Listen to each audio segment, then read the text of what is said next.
सैन्य दबाव काम कर रहा है। रविवार को इजराइल के प्रधानमंत्री बेंजामिन नेतन्याहू ने मांग की कि हमास अपने हथियार डाले और उसके नेता गाजा छोड़ दें, जैसा कि उन्होंने इस समूह के खिलाफ सैन्य अभियान तेज करने का वादा किया। यही तो हम कर रहे हैं और हमें 2 दिन पहले मिला। उनकी टिप्पणी उस समय आई जब गजा में हमास के नेता ने कहा कि उसने मध्यस्थों मिस्र और कतर द्वारा प्रस्तावित संघर्ष विराम पर सहमति जताई है, जिसमें प्रत्येक सप्ताह 5 इजरायली बंदियों की रिहाई शामिल है।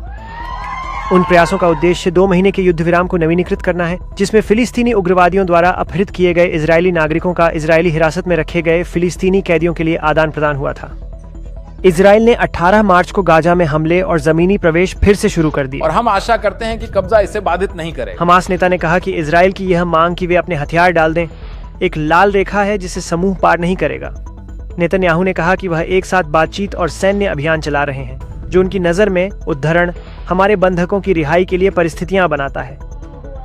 रविवार को मुस्लिम ईद अल फित्र छुट्टी के पहले दिन गाजा में स्वास्थ्य अधिकारियों ने कहा कि कम से कम 24 लोग, जिनमें कई बच्चे शामिल हैं, इजरायली हमलों में मारे गए।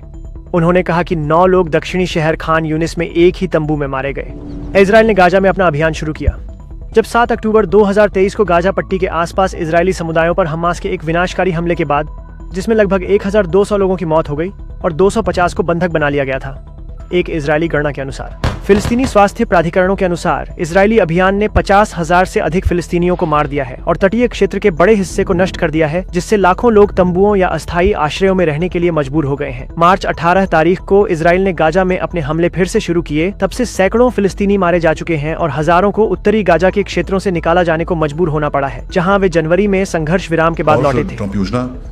स्वैच्छिक आवर्जन योजना के कार्यान्वयन को सक्षम नेतन्याहू ने यह भी कहा कि उनकी सरकार उन फिलिस्तीनियों को छोड़ने की अनुमति देगी जो गाजा छोड़ना चाहते हैं। इसे उन्होंने स्वैच्छिक प्रवास कहा, जो कि अमेरिकी राष्ट्रपति डोनाल्ड ट्रंप द्वारा प्रस्तावित विचार था।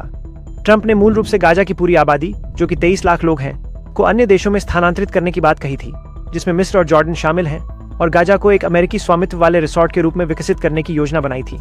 हालांकि किसी भी देश ने आबादी को स्वीकार करने के लिए सहमति नहीं दी है और इजराइल ने तब से कहा है कि किसी भी फिलिस्तीनी के प्रस्थान स्वैच्छिक होंगे।